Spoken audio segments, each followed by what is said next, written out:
Hey everybody, my name's Alex Coombs and I am focusing on remote and rural communities for my focused population. So the media portrays this population pretty accurately, I would say. You get a lot of movies where they show rural communities, and it is pretty accurate as far as socioeconomic status, education status. There are some, obviously the media will exaggerate certain things just for entertainment's sake. But yes, I believe that media portrays this population fairly accurately. So, family support in this population plays a huge role in what makes them who they are. Most rural communities are small, and so they depend on their families in agricultural areas, for help on the farm. There just aren't a lot of people in these areas that you can socialize with, so family plays a big role. Um, they do determine health outcomes, they play a large role, family members do because of example. In the negative aspect, rural adults typically don't practice sufficient health related behaviors according to the CDC. They smoke, they eat poorly, they don't exercise, and these habits get passed down from generation to generation. Um, but on the flip side, if you have a sick family member and there's good collaboration with the available healthcare providers, it can be very positive. It can have a positive effect on their health outcomes because they are such a tight knit family and sort of community. So the role of peers is huge in this population just due to the lack of variety in these areas.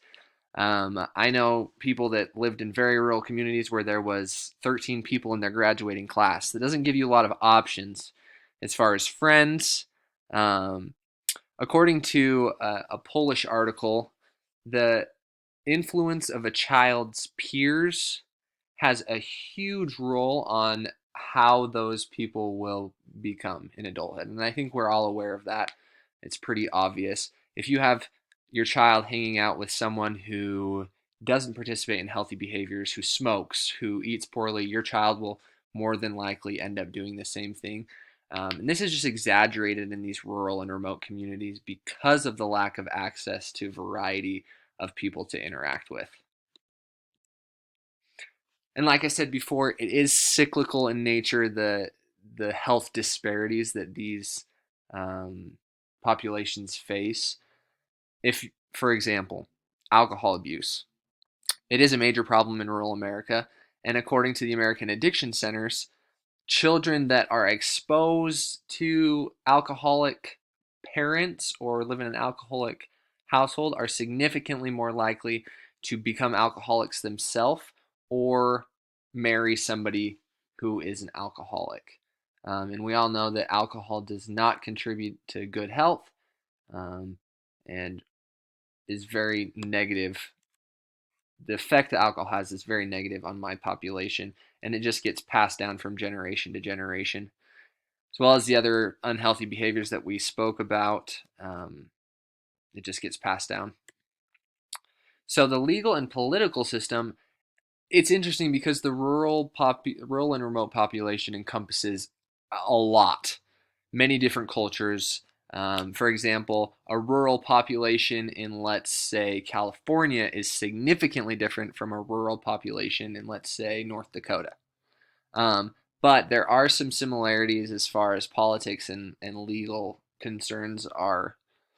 Um, for example, they are disadvantaged in that Congress or legislators allocate less funds to these places just because there is a lack of people, but that negatively affects them, and makes these health exaggerates these health disparities, such as lack of access to healthcare, lack of access to healthy foods. So it is they are at a disadvantage in the political legal system.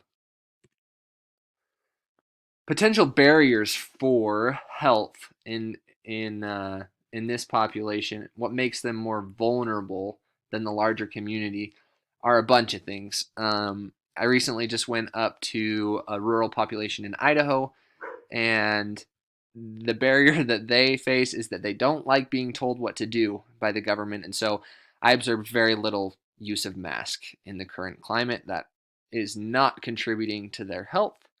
Another potential barrier is that they don't have as much education in these rural communities. There's not an emphasis like there is in urban areas on formal education, and the lack of availability of healthy foods is another potential barrier that makes them more vulnerable than other populations. There just isn't much out in these rural communities besides a McDonald's and an Arby's. You're not going to find a Whole Foods out in the middle of nowhere.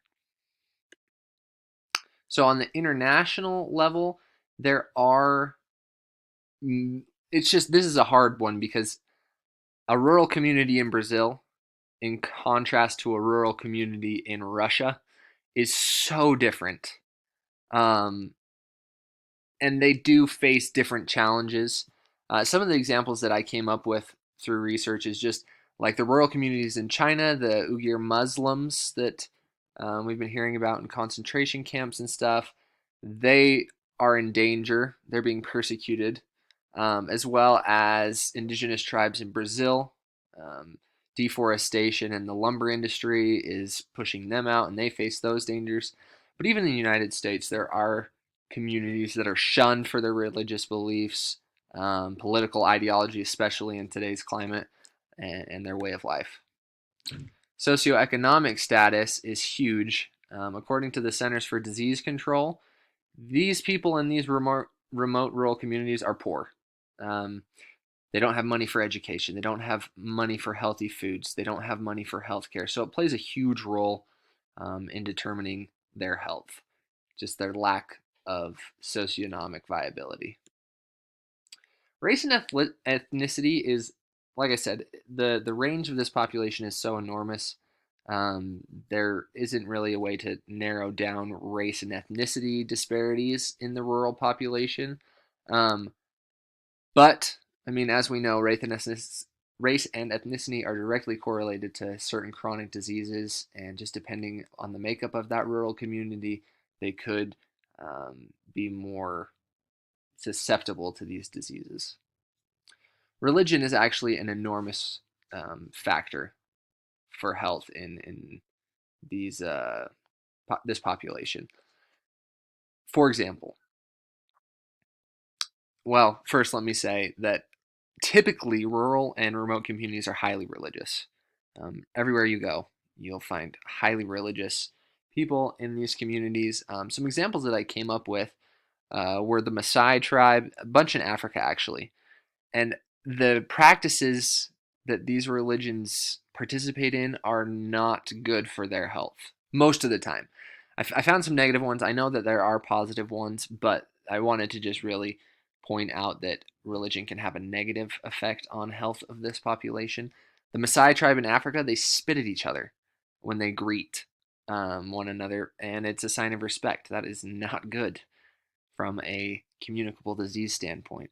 The Hamar tribe in Africa, when their kids come of age, they have to run on the backs of these bulls that they slather with feces that makes them more slippery, and that's dangerous. We don't like that.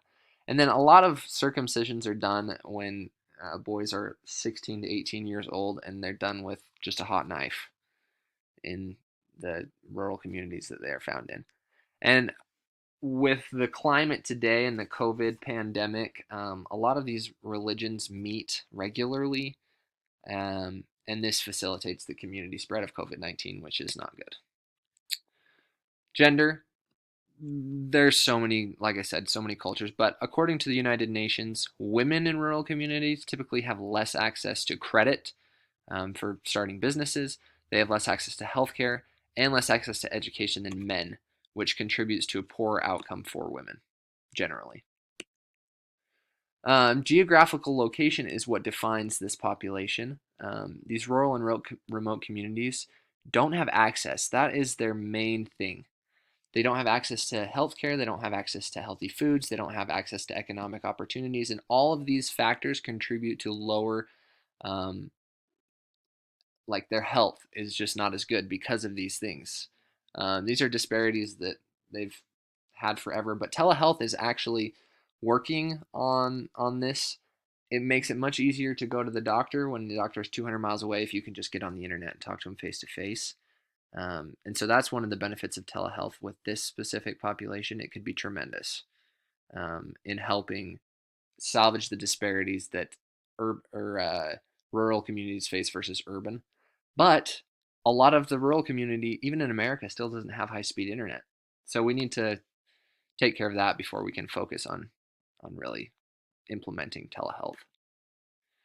Bias was a tough one actually for this population because there's like a super fine line.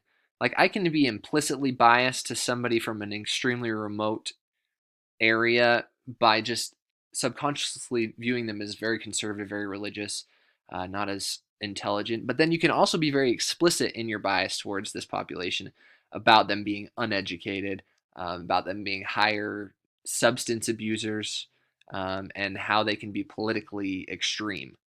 So, and that's specifically for the United States, but other places in the world, it can be completely different. So, I think there's a fine line with those two.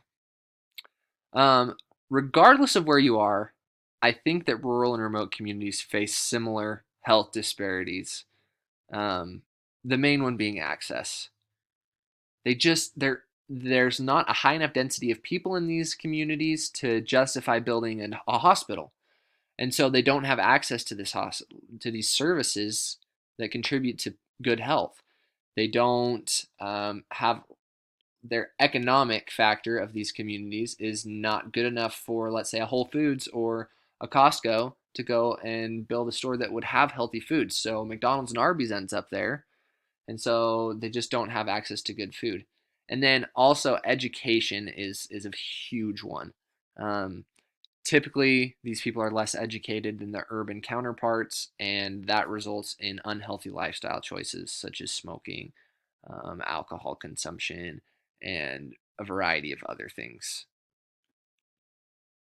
And that's it. That is my uh, population that I focused on, rural and remote communities.